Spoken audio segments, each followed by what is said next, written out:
اعوذ باللہ من الشیطان الرجیم بسم اللہ الرحمن الرحیم قد نعلم إنه ليحزنك الذي يقولون فإنهم لا يكذبونك ولكن الظالمين بآيات الله يجحدون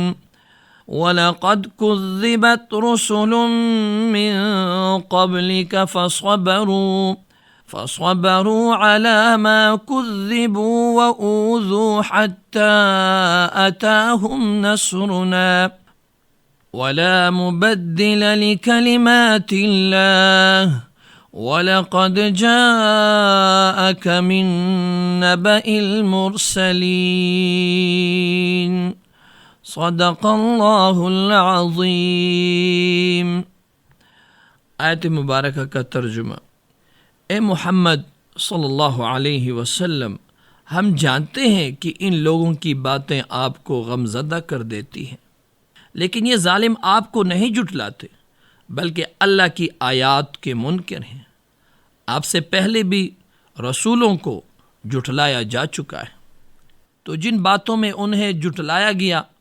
ان پر انہوں نے صبر کیا، انہیں ایذا بھی دی گئی تاآں کہ انہیں ہماری مدد پہنچ گئی، اور اللہ تبارک و تعالیٰ کی کلمات کو کوئی بدلنے والا نہیں، اور آپ کے پاس رسولوں کی خبریں تو آ ہی چکی ہیں۔ سامعین کرام، آج کا ہمارے یہ درس پارہ نمبر 7 سورہ الانعام آیت نمبر 33 اور 34 پر مشتمل ہے۔ پہلی آیت مبارکہ میں اللہ تبارک و تعالیٰ اپنے پیغمبر صلی اللہ علیہ وسلم کو تسلی دے رہے ہیں کہ ان لوگوں کا آپ کے ساتھ جو رویہ ہے اور جو ہٹ درمی کا راستہ یہ لوگ اختیار کرتے ہیں حق کے مقابلے میں، اور ان کا ایمان نہ لانا، آپ کے لیے اس کا برداشت کرنا مشکل ہے، لیکن حقیقت میں یہ آپ کو نہیں جھٹلا رہے بلکہ یہ تو اللہ کی آیات کے انکار کر رہے ہیں۔ سامعین کرام، نبوت سے پہلے مشرکین مکہ آپ صلی اللہ علیہ وسلم کو صادق اور امین کہتے تھے، اور نبوت کے اعلان کے بعد بھی کئی بڑے بڑے دشمنوں نے بھی دنیاوی معاملات میں آپ کو کبھی جھوٹا نہیں کہا۔ البتہ دین کے معاملے میں آپ صلی اللہ علیہ وسلم جو کچھ کہتے تھے یہ کافر ان کو جھٹلاتے تھے۔ چنانچہ ایک دفعہ ابو جہل نے رسول اللہ صلی اللہ علیہ وسلم سے یہ بات کہی کہ محمد، ہم آپ کو جھوٹا نہیں کہتے بلکہ جو کچھ تم لائے ہو ہم اسے جھٹلاتے ہیں۔ اس وقت یہ آیت مبارکہ نازل ہوئی۔ اس روایت کو ترمذی شریف نے نقل کیا ہے۔ سیرت ابن ہشام میں ایک اور بات نقل ہے کہ ابو جہل جو قبیلہ بنو مخزوم سے ان کا تعلق تھا، وہ ایک بار کہنے لگا، ہم اور بنو عبد مناف یعنی آل ہاشم جو ہے، ہم ایک دوسرے کے حریف ہیں اور مد مقابل ہیں۔ انہوں نے مہمان نوازیاں کی تو ہم نے بھی کی، انہوں نے خون بہا دیے تو ہم نے بھی قربانیاں کی، انہوں نے فیاضیاں کی تو ہم نے بھی کی، یہاں تک کہ ہم نے ان کے کندھے سے کندھا ملا دیا۔ اب بنو ہاشم پیغمبری کے دعوے دار بن بیٹھے، واللہ ہم اس پیغمبر پر کبھی ایمان نہیں لا سکتے، نہ ہی ہم ان کی تصدیق کریں گے۔ گویا شخصی حیثیت سے قریش مکہ آپ صلی اللہ علیہ وسلم سے کوئی شکایت نہیں تھی، ان کو آپ سے مخالفت اور آپ سے عداوت محض دین کی دعوت کی وجہ سے تھی۔ چنانچہ اللہ تبارک و تعالیٰ اپنے پیغمبر علیہ السلام کو تسلی دیتے ہوئے فرما رہے ہیں کہ یہ لوگ تمہاری تکذیب تو نہیں کر رہے بلکہ یہ ظالم ہماری اور ہماری آیاتوں کی تکذیب کر رہے ہیں۔ آپ زیادہ پریشان نہ ہوں، ہم ان سے خود نمٹ لیں گے۔ اور آگے فرمایا گیا کہ آپ سے پہلے بھی جتنے پیغمبر علیہ السلام و تسلیمات تشریف لا چکے ہیں، ان سب کے ساتھ اس وقت کے ہر درم لوگوں کا یہی رویہ رہا ہے۔ انہوں نے ان پیغمبر علیہ السلام کو جھٹلایا ہے، ان کو تکلیفیں دی ہیں، لیکن انہوں نے ان کی ان ایذاؤں پر، ان تکالیف پر، ان مشکلات پر انہوں نے صبر کیا، اور صبر کے نتیجے میں جو کچھ ان کو حاصل ہوا وہ اللہ کی مدد تھی اور اللہ کی نصرت تھی۔ اللہ نے ان کو کامیابی عطا فرمائی، ان کے اور ان کے ساتھیوں کو اللہ نے عروج اور ترقی عطا فرمائی۔ اپنی رضا کا سرٹیفکیٹ ان کو دیا،